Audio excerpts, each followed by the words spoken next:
Welcome to the New Planner Podcast, where it's all about helping you successfully enter the financial planning profession and accelerate your financial planning career. This podcast will help you understand the profession, become familiar with the various career paths available to you, and avoid the mistakes that limit your success.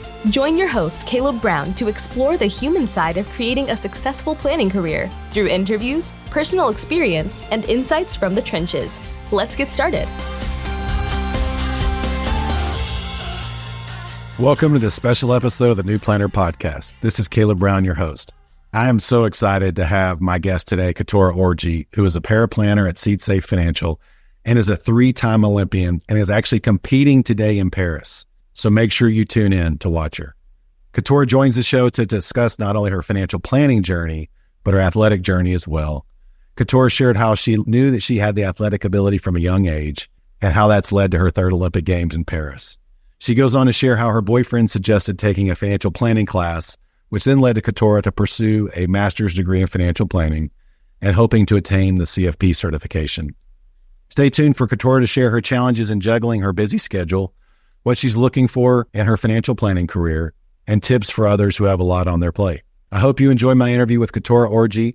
Also, be sure to tune in today to watch her try and qualify for the triple jump. Hi, Keturah. Welcome to the New Planner Podcast. Thanks for having me, Caleb. It's good to see you again. Oh, yeah. We were joking before we came on that my kids didn't believe that I was talking to a 3-time Olympian today. So congratulations for making your 3rd Olympic team. And also, thank you for taking 30 minutes with us, like out of your training schedule. Just share your story and your journey into financial planning and also some of your athletic career. Yeah, thank you for having me. I'm excited to share. And just start with, because the Olympics are coming up, and by the time this airs, you'll probably already know the results. Yeah. Right? So maybe just, if you would, start us with, how did you, this athletic career, when did you realize you had this ability in the track and field stuff? Yeah, so I quit gymnastics in 8th grade. I started that in elementary school. I was a competitive gymnast. And I quit gymnastics in 8th grade and decided to start track because in recess in elementary school, I used to be faster than all the boys. So I was like, I can be a sprinter, join the track team. And originally just wanted to run, but then you kind of find out your different talents. So I tried out a bunch of different events. My sophomore year, I discovered the triple jump and I broke our school record the first time I tried it. And that's kind of how I knew that was the event for me. And I remember my junior year of high school, I tried out for World Youth Championships, which is where you compete against other countries for Team USA. And I won a silver medal and bronze medal in the long jump and triple jump. So that's when I knew you're not just good at this for your age group or your state. I was good on an international level. That's amazing. Talking about getting right in there and sort of dominating. Really cool. And I think everybody's good on the long jump. I remember it was yesterday, me finishing dead last in the 5th grade long jump competition. So I can't relate to sort of your success, but the triple jump, that is the most bizarre thing. Can you just walk us through what that is and what you're supposed to be doing? Yeah, the most basic way to explain it is there is a board that you take off from that's a certain amount of feet from the sand pit. And you have to hop, skip, and jump into the sand pit as far as you can. And I currently have the American record. So I've gone as far as 48 feet, 11 inches. And so, yeah, it's long jump, but you're doing 3 jumps and it's on one leg. Incredible. I see that on TV. I'm like, how in the world are they doing that? But, that's why they're up there and I'm here. So look, and I know we could talk for hours about the Olympic stuff, but the financial planning stuff, where'd that pop up on the radar in your journey? Yeah, I would say that popped up in college after I took Intro to Personal Finance. I actually had Chatterjee as my teacher. And I've always kind of been interested in saving money. I've always been naturally a saver. But I think Intro to Personal Finance really exposed me to how much more you could do with your money and how much it could change your life. And I remember when I started learning everything I did at UGA, I was everyone needs to know this. This is life-changing stuff. And so I was very, very interested in the topics in the financial planning curriculum. As soon as when I was reading them, I was this sounds very interesting. You came to Georgia for the track career, and then financial planning wasn't your major starting off though, was it?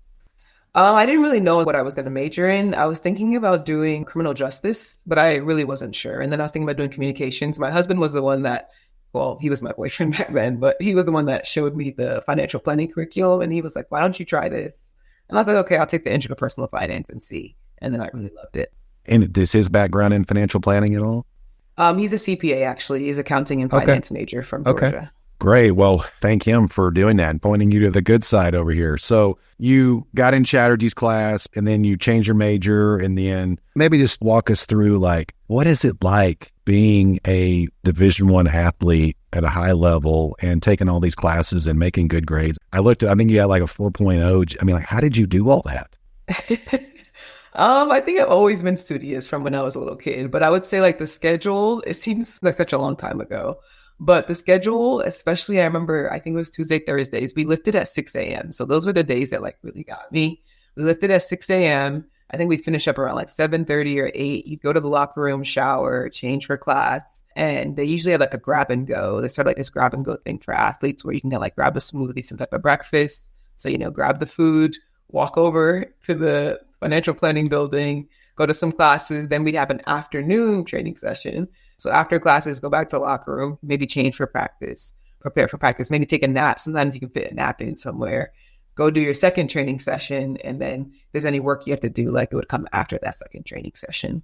I didn't even, you're so humble. Like when you were in my class, I didn't even realize what all you had achieved and everything until I think I was actually at a NAPA conference or something, and I'm watching ESPN. I'm like, oh my gosh, there's one of my students. And it was like, you got like Woman of the Year or something, like won all this. Yeah. I'm like, so then the next, I don't know if you remember this, the next class, I pulled you up in the front and made an announcement, made everybody like, y'all need to know this. This is amazing. So, and I think I kind of embarrassed you. Probably, yeah. I don't usually tell people my accomplishments. Okay, so you got through the track stuff, was going really well. I mean, a lot of SEC, and we'll link to all this SEC stuff. And then you made your first Olympic team while you were still a student, didn't you? Yes, I did. I was 20 years old, a sophomore year in college when I made my first Olympic team. Oh my gosh. Like, how did you juggle all this? I mean, this is amazing. Here you are representing the country. You're not even through college yet. And you have all these other responsibilities and just the coursework and everything else and the training schedule. Can you just give us a little glimpse of what that was like in terms of just responsibility and like the pressure that you may have felt? Yeah, I feel like it all comes down to time management. Like there are bits and pieces of time throughout your day that you can choose to use for something productive or like kind of just like use it for whatever you want. And so being a student athlete is really maximizing those free times. Yeah, like sometimes you're on a bus for hours driving to a meet or you're getting on a plane. Like those are opportunities where you could use that time to study or catch up on work. But I also think gymnastics, starting out in gymnastics, really trained me up for this because as a young child, I was having 20-hour work weeks, practice weeks. And so I was used to like you finish school and then like you have like an hour and then you go to gymnastics practice till 9 p.m. and then you get home and do more schoolwork. I was kind of used to that. And then even seeing my dad's an immigrant from Nigeria, seeing the way my dad strived to make something out of nothing, coming from a country where like you don't have anything and kind of the weight of your family's on your back to provide for the people around you. I think even seeing his work ethic is what has allowed me to be able to achieve everything I have today. I mean, you talk about ultimate efficiency, and like, I mean, you kind of had to do it and maybe talk a little bit about how that has helped in your financial planning career, because you were doing the Olympic stuff and then you came back, finished school, and then you did you get your first job right after school? No, I was just an athlete. So I actually got my master's. I found out that the UG athletic program would pay for a master's. And being a Nigerian child, if someone's paying for school, you're going to go get it. So I got my master's in sport management, actually, because I originally thought maybe I can combine financial planning with being an agent. And then, from there, I just went on to be a professional athlete. And I didn't actually get my first financial planning job till last year, 2023, the summer. And that was through BLX internship. My friends sent me it. And they're like, it's part-time and it can be for career changers. And so that was how I got my first financial planning job, actually. Oh yeah, Luis and those guys. We've had them on. I love that program. So it's a part-time virtual situation. Is that it's the setup? Yeah. So last summer I did an internship that was like part-time. So like they were very flexible with my schedule. They kind of let me like, whenever you can log on, that's fine. Just let us know when you're flying to go compete or whatever. And so, yeah, it was completely remote and I learned a lot and then they liked me. So I stayed on part-time. So I still work part-time, and then after this Olympics, I'll be retiring and hoping to move on to full-time at the company. And I also passed my Series 65 this year. Hey, congratulations. Yeah, that's Thank amazing. you. I mean, I feel like going to work in a financial planning firm was kind of dull and boring after, all this other stuff. I mean, what's that transition been like? I mean, it's nice because it's remote. So there's not like really, like, I don't have to like get super dressed up and go commute anywhere. And I'm still doing track. So I haven't completely transitioned out of sport.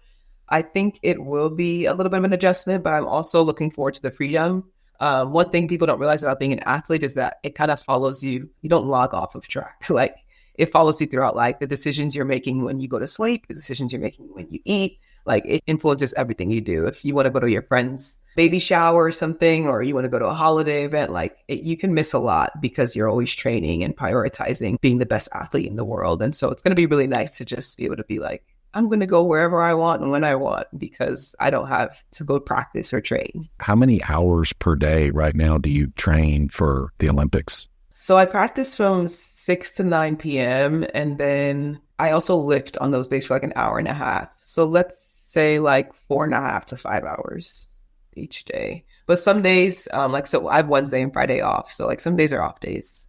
Got it. Yeah, that's amazing. Okay. So you said something earlier. You said, I'm retiring after this Olympics. I mean, how does that make you feel? I mean, you've had this great run and like it's going to be behind you. How do you feel about that? I personally feel like very relieved. If you look through my resume, 10-time US champion, 3-time Olympian, American record holder, 8-time NCAA champion, I've accomplished a lot. Wow. And with accomplishing a lot, it just takes a lot out of you. And especially like my body, I can tell that it's like feeling the weight of it all. And then also like my mind, it's just a roller coaster of emotions, especially when you're not performing well. It's very hard to like put your all into something and not see results from it. So it's been a lot. So I think it'll be really relieving to like finish and look back and be able to say like, you were the best American ever in this event. Wow. Again, congratulations on that. That is amazing. I mean, when you're out there and your name is called and you're about to perform, I mean, what are the thoughts going through your mind? It varies. So I would say the top thing is like thinking about your affirmations. And so like some things I might tell myself is like, I perform well under pressure. I am one of the best 3 jumpers in the world. I've trained for this. I've worked hard for this. It's kind of like affirming yourself and everything because of course doubts will come in, but those doubts are not productive in that moment. And so just really trying to like reframe the thoughts with some things that you've done. Like sometimes I just remind myself, like I just named off my accomplishments. Sometimes I just tell myself my accomplishments that I've been able to achieve because that will give me the confidence I need in that moment. In terms of the financial planning job, what's been the funnest part? And then what on the other side has been the most challenging for you to learn? I would say the most fun has been learning how to put together an initial plan. So like when clients come in and they say like, okay, like what if I retire at this age or what if I buy this $1 million home or this, like being able to actually like use the software to run the scenarios and see like, okay, if they save this much and spend this much, then they'll retire at this age. To me, that's like very fun, like figuring out what they're able to achieve. I would say what's been more challenging is I haven't really enjoyed the client facing part of it. So like being in meetings with like other advisors. At this point in my career, I don't know if I want to be client facing. I think I enjoy the behind the scenes, going through their documents and like putting the pieces of the puzzle together behind the scenes. Thanks for sharing that, but also thanks for having the confidence to admit that. I mean, I talk to candidates every day. They're like, well, I want to have my own firm. I'm like, do you really? Or are you just saying that? It's okay if you don't want to be client facing. It's okay if actually you don't know yet. That's fine. It's not a problem because you can figure this out and you're not any less of a planner or anything. And I mean, kudos to you for trying to, getting this figured out kind of earlier on in your career. But I am curious. So why do you think that is? I mean, you're an international track star. I mean, you do media, and maybe that's because like, I'm tired of doing all that stuff, Caleb, but any thoughts there on like maybe what could be causing that? Yeah, you've seen me in class. I think I'm more of an introverted person. Like I'm not really an extroverted, super loud, get to know people, small talk. Like that's never really been me. And so I think pulling small talk out of people like seems difficult for me, or like, I think I'm a person that gets right to the point. So like if I was to have a meeting, I would be like, hey, how are you? Good. How are you? Okay. So what are your financial goals? Like I'm going to like get right into it. And like, okay, like once we have all the answers, all right, have a good rest of your day. Like I kind of just want to get to the meat and potatoes and then move on, which isn't always the most productive thing. I'm sure there are some clients that probably would also like that. But there's like a little bit of a game to it. And I don't think I understand the game or I'm good at the game yet. Can you just give us a sense on maybe how many client meetings you've been a part, I guess through Zoom or something, how many meetings you've been a part of? Probably 30 or less, not many, especially because during my summer internship last year, I was traveling a bunch. So I didn't actually join any client meetings until like the fall during my off season last year. Got it. And this may be a silly question, but are you having to fund all this yourself? I mean, the part-time job is not covering all your expenses. How does the financial side work? Yeah, so I have a sponsor, and every competition I go to, there's prize money available. Especially in Europe, they are very big on athletics, so the prize money purses are bigger there. But yeah, some people don't. Some people have to fund it themselves and have full-time jobs because they don't have a sponsor. But I'm sponsored by Mizuno, so I get like a base salary from them, and I can make bonuses and everything from the way I perform. In return for promoting and using their equipment and products.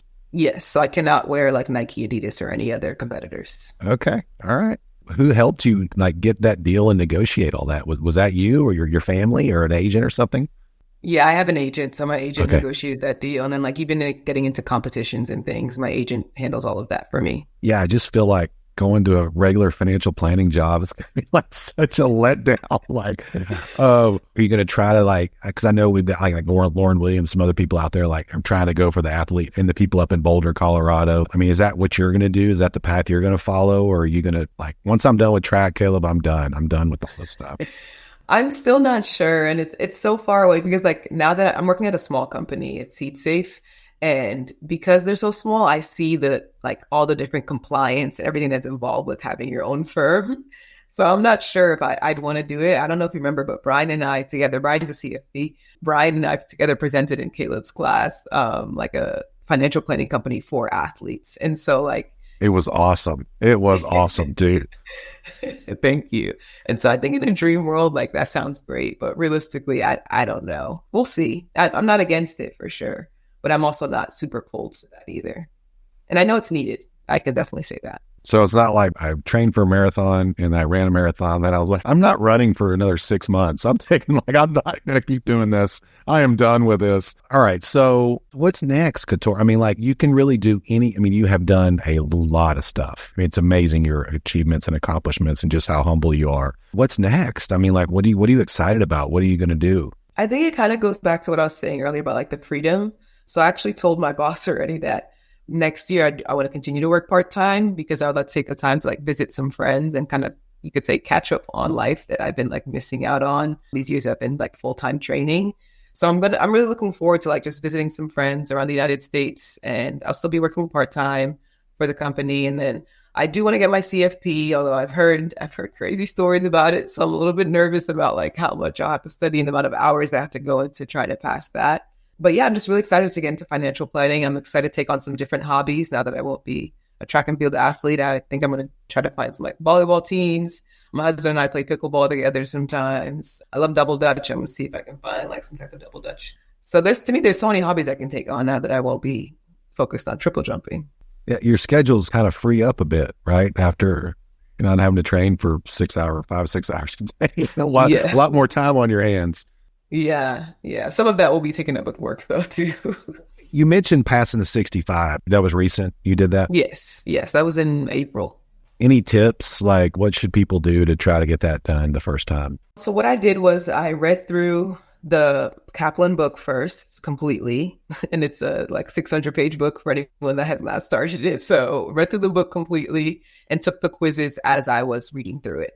Then I went back and just did a bunch of practice questions, especially in the areas. Kaplan will tell you which areas you're weak in.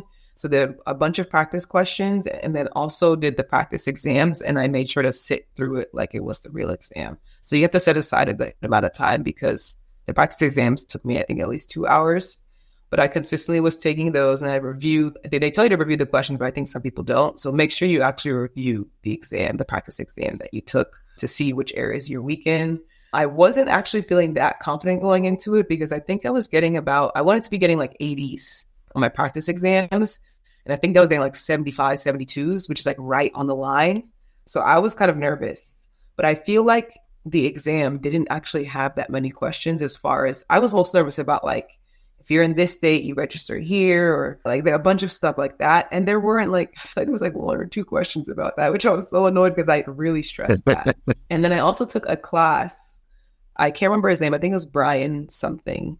But I took his class and that was very helpful too. Like the most helpful out of everything, because he really gives you like a bunch of tips of like, when you get there, write down these things. Here's some T-charts that you can use. Like, to me, the class was the most helpful thing. So I would definitely recommend taking a class too. Okay, got it. So this was like a how to pass a Series 65 course or something you went through. If you can find that, we'd love to link to it on the show notes. If you could find that, send that to us. Yeah, I can send it to you, yeah. Give them a plug. Can you just maybe, if you remember, give us a sense on ballpark, like how many hours do you think it took to study for that? I have no idea. So I was training, honestly. I was training while doing it, which was really not smart because I didn't realize it was going to be that difficult. But I would say I probably averaged an hour and a half a day for 4 months, because I started in January and I took the exam at the end of April. And I was doing weekends too.